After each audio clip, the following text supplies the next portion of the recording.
Welcome to this second of a video series on the book of Romans, Paul's letter to the Romans, intended to accompany the emphasis on Romans that we're going through this summer at Prince of Peace Lutheran Church in Santa Barbara.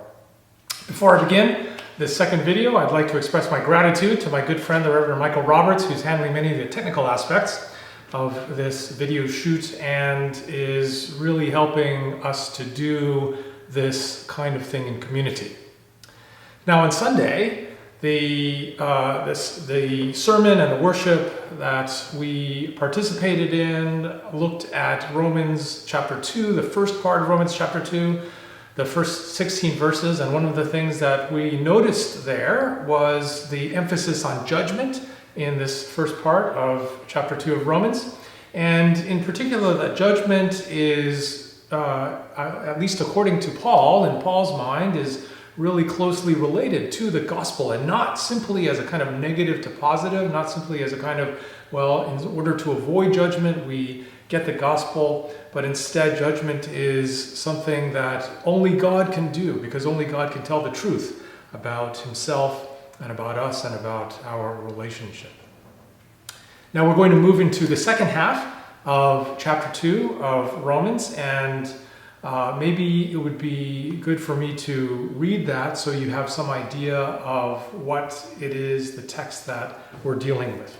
So Romans chapter 2 verses 17 through 29. If you call yourself a Jew and rely on the law and boast in God and know his will and approve what is excellent because you are instructed from the law, if you are sure that you yourself are a guide for the blind, a light to those who are in darkness, an instructor of the foolish, a teacher of children, having in the law the embodiment of knowledge and of truth, you then, you who teach others, do you not teach yourself? While you preach against stealing, do you steal? You who say that one must not commit adultery, do you commit adultery? You who abhor idols, do you rob temples? You who boast in the law dishonor God by breaking the law.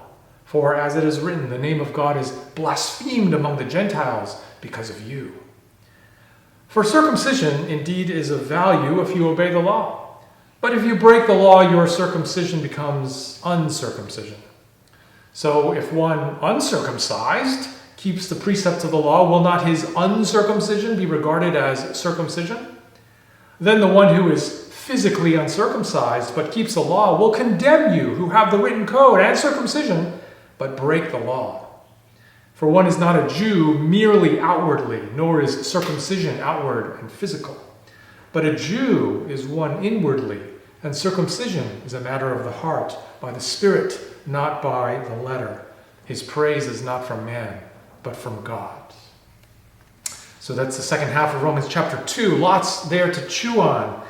But one thing that we might notice immediately upon comparing this part of chapter 2 of Romans chapter 2 to the first part, the first 16 verses, is that here Paul focuses specifically, or at least he names specifically, the group that he's talking to or talking about. He's you might think of it as an imaginary dialogue partner. He's writing, of course, to the Christians in Rome, but in writing to them, he's setting up this imagined dialogue with someone who's perhaps arguing with him, and his dialogue partner or his respondent.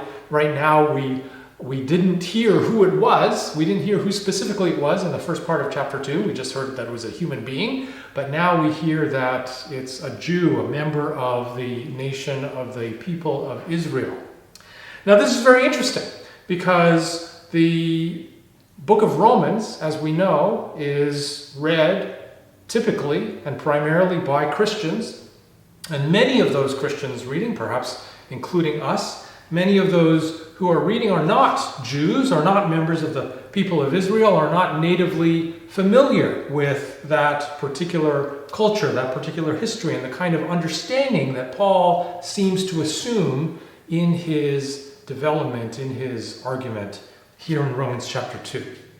And so you could wonder if perhaps this part of Romans, this part of the argument of Romans, could be skipped or ignored because of its specificity, because of its particularity, its focus on a people and on a history that is not that of many Christians, we might think that that could be ignored safely or simply set aside without compromise, without danger to understanding the rest of Romans.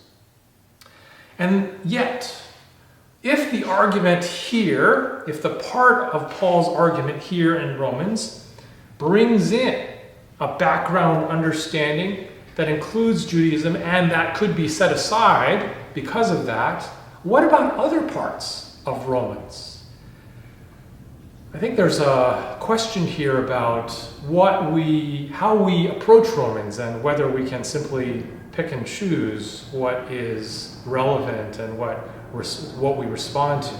That's, of course, something that Christians and readers of all kinds have to deal with texts all the time.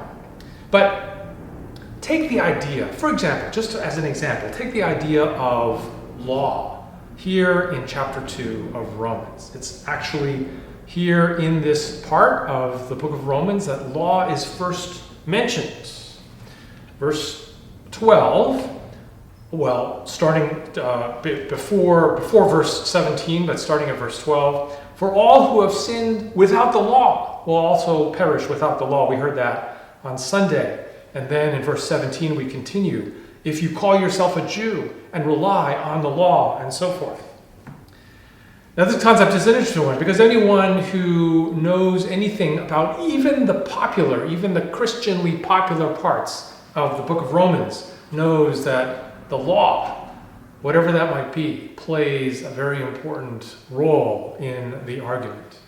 Think just of one example among many of the slogan that is used among Lutherans. I'm a Lutheran, and Lutherans love to talk about the central message of not only the book of Romans, but of Scripture generally, in terms of justification through Jesus Christ, by faith, apart from works of the law. So the law is something that we will not find simply limited to this particular section of the book of Romans, but throughout. And yet, what does the law mean here when it's used for the first time in Romans? What is going on with this concept of law? It sounds at first as if it might be according to the sort of the usual and the popular notion, just a set of rules, a set of precepts or ordinances to be followed, a set of principles that are written down somewhere that should shape people's conduct. But then there's an interesting question about how Paul is using the idea of law here in the second half of Romans, and in particular, if you look at the inconsistency that Paul talked about, and Paul lays out especially in verses 17 and forward. If you call yourself a Jew and rely on the law and boast in God and so forth, and particularly when he says that Jews they approve what is excellent because they are instructed from the law, that they are and that they have in the law the embodiment of knowledge and of truth. Now, Paul is not setting up a straw man to knock down here. He's not setting up something negative that he's going to deny. He's saying that if that is so, then Jews are being inconsistent, or at least the Jews that he's talking to are being inconsistent in their behavior. In other words, he's saying that the law is great, it's fine, but you're behaving inconsistently with it. And if it is great, if it is fine, then how does he characterize it? It's not simply a list of rules, is it? And as he calls it, the embodiment of knowledge and of truth. There's something further, there's something deeper going on in this concept of the law. And just as an aside, as we go through Romans, so we continue to encounter this concept of the law, we won't get anywhere unless we realize what it is that's being talked about, and that might not be in accordance with our first glance impression or the or the instinct that we have, or the cultural understanding, our own cultural understanding. We'll have to investigate more closely how that idea of law works in Romans. And it might not be exactly the same thing every time. But the embodiment of knowledge and truth, Paul's characterization of the law here in Romans chapter 2, seems to point to the law as something more than just a paper somewhere, or a book, or a set of rules that people have to follow. Instead, there's something deeper going on, something more integrated. It reminds me of a recent article, a recent web post by a Jewish rabbi named Gil Student in the online magazine First Things. The post is entitled Torah, which of course is the traditional Jewish designation for the law, the Hebrew for law or instruction or guidance from God. Torah, he says, is the air we breathe. And the last thing he says in this post is particularly intriguing. He says, and of course this is one Jewish perspective, but I think it's an important one because it helps us to see a bigger perspective, a bigger view of the law. Jews do not see religion, this rabbi, Gil Student says, Jews do not see religion as secular society sees it. Jews believe that prayer and Torah study, the study of the law, are not merely religious rituals, but foundations of a religious life. A Jewish man must pray 3 times a day and study Torah at least once during the day and night. Jews pack into synagogues every day. These activities are not mere obligations. Prayer and Torah study are the air we breathe. The rabbis of the Talmud teach that the world is sustained by 3 things: Torah study, prayer, and acts of kindness. So at least there's the possibility that here in Romans, Paul is talking about the law and thinking about the law in a bit more expansive way than simply a list of rules to follow. And in fact, I think he points to that, not even when he's trying to describe the inconsistency of his imagined dialogue partners, but talking, and here he's quoting a line from Isaiah, but he considers this to be a reason why the inconsistency is such an issue. You, he says, who boast in the law dishonor God by breaking the law. For as it is written, here's the quote from Isaiah, for it is written, the name of God is blasphemed among the Gentiles because of you. So breaking the law, the treatment of the law that he's talking about is not simply a kind of, it's transgression of a set of rules, but it has to do with relationship with God. It's dishonoring God. It's dishonoring the name of God. Thinking about the law, or at least the opportunities of imagining the law in these more expansive ways, at least raises the possibility that we can see, for example, how Jesus words in the Gospels about his having come, part of his integral to his purpose and his mission to fulfill the law instead of abolish it. How does that fit in? How does that come together with the treatment, with the attitude that Paul seems to have here in Romans and elsewhere, with the law and the contrast that he tends to draw between the law and between the righteousness that is through Jesus, the one who came to fulfill the law and not abolish it. Those are issues that we have to take seriously. But this idea, this opportunity that we have to think about the law more expansively, more deeply at least, gives us some openings. So where does that get us in terms of Romans? Where are we now? Well, part of the purpose of Romans chapter 2 is to advance the argument that Paul is making about everyone, every human being under the sway of sin and of unrighteousness. Of course, we know the famous chapter 3, all have sinned and fall short of the glory of God. In other words, all are in a problematic position vis-a-vis God, coram Deo, which is the only position, the only perspective that finally counts. That's what's going on here in Romans chapter 2. That argument, that position, that claim is being advanced. Now this goes for Jews too, that goes for the people of Israel, claims Paul.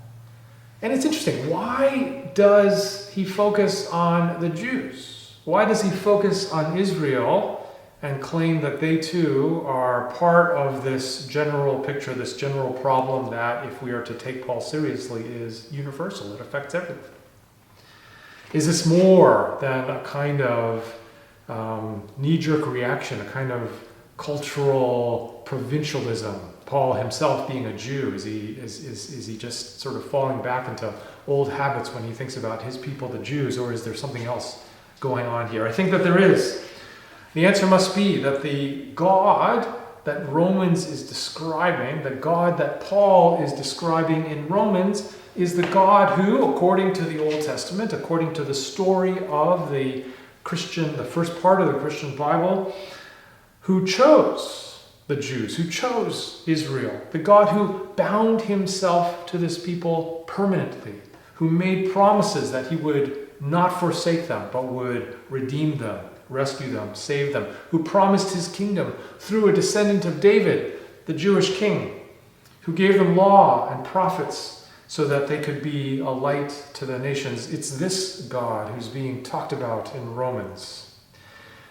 And so one of the other things that we learn from Romans chapter 2 and the focus on Jews and the focus on Israel that is not only here but elsewhere in Romans is that we don't get to pick, we don't get to choose which God is the one that must be worshipped and followed and served. Paul didn't get to pick and choose which God.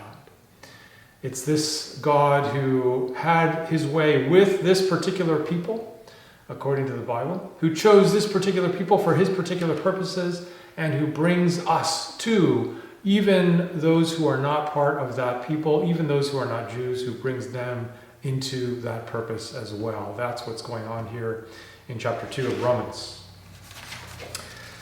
Now, this brings up another question, and I think it's important, a question that's important not only to understand what's going on here in Romans, but also in a sort of transferred sense to understand more generally Christian faith. The question is the one of status or identity.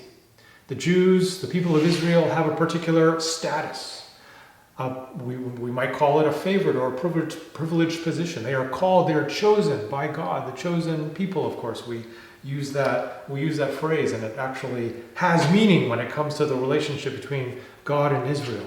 That relationship, that status, that has often been, there's often been conflict over it, and Christians too, throughout history, have been guilty, I think, of trying to marginalize and to forget that particular status, that identity that the people of Israel have before God. But we recognize here, and not just in this particular section of Romans that we're looking at, but if you just almost at random, if you look at the first few verses of the next chapter, chapter 3, what advantage has the Jew? What is the value of circumcision? Of course, for males, the physical sign of being a Jew. Much in every way, Paul says, and this is not a straw man that he's trying to set up. This is not a position that he's trying to knock down. This is his conviction. Much in every way, much advantage in every way. To begin with, the Jews were entrusted with the oracles of God. And he goes on with that. We could go to chapter 9, the famous chapter 9, beginning of the long reflection by Paul in Romans about the place of Israel. We'll get to that in due time, but just to remind us, for those of us who have read this before, in chapter 9, the first few verses, he's again talking about Israel, and he says in verse 4 of chapter 9, to them belong the adoption, to them belong the glory, to them belong the covenants, to them belong the giving of the law and the worship and the promises, to them belong the patriarchs, and from their race according to the flesh is the Christ. So this status, or this identity of the Jews of Israel before God, continues to play an important part in the argument of the book of Romans. It's not something that's simply set aside. I mean, Christians, particularly non-Jewish Christians, they might be tempted to think, well, now that all people have the same access to God the Father through Jesus Christ, that's one of the arguments of Paul in Romans, then any status or identity that anyone has, and including the people of Israel, is just moot. It's a moot point. It's not something to be thought about or considered important anymore. But that can't be the case if we take the argument of Romans seriously. Being a Jew, of course, has to do with the teaching that the Jews received and were given to share with the rest of the world, the nations, according to the Old Testament, of being a light to the nations. And of course, all of that comes to a focus. That particular calling, that particular task comes to a focus in Jesus, the Jew. But we also see here in this section of Romans that status, that identity, that having this kind of position before God is not simply in order to gain superficial honor or praise from others. It's not simply so that others can look at you with awe and say, wow, that person has a special position or a special status. Status, this particular status, and I think this is where the lesson is transferable. The status of, whether you talk about the status of the Jews, or we can talk about the language that's used in many other places, including Romans, for Christians. They have the status of the children of God, and some popular Christianity has run with that and talked about thinking about oneself living as a king's kid, as a prince or a princess, and so forth, and being treated and thinking of yourself that way and being treated that way. But the notion of status, of this sort of identity in the book of Romans, starting with the status that the Jews have, that the people of Israel have before God, goes further than that. It goes further than simply the opinion that other people have of you.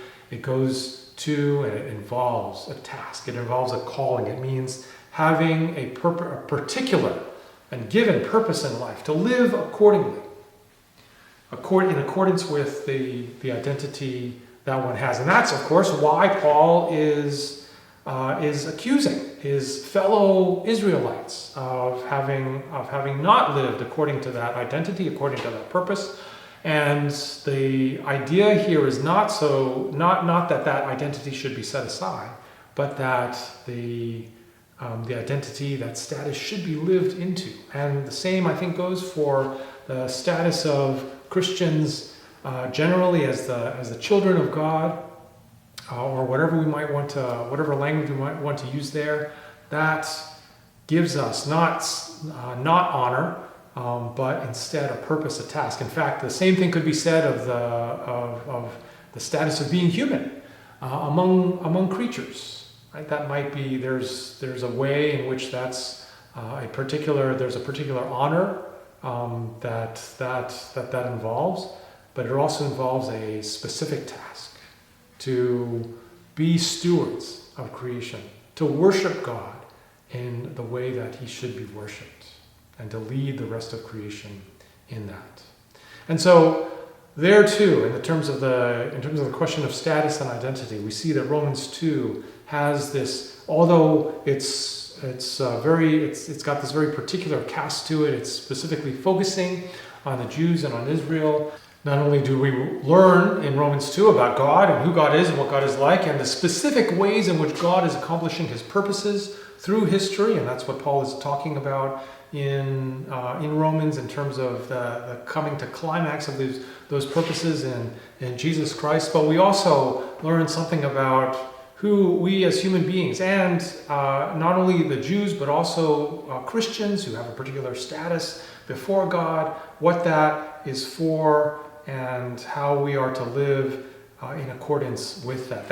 Those are the issues that are raised in a text like Romans chapter 2. As we go on in Romans, we'll get into the next few chapters where Paul completes his sort of picture of the universality of the problem of sin, and then in chapter 4 we'll talk about the righteousness that God has presented, has revealed, has given to human beings through Jesus Christ as part of the story that he's unfolding of the gospel.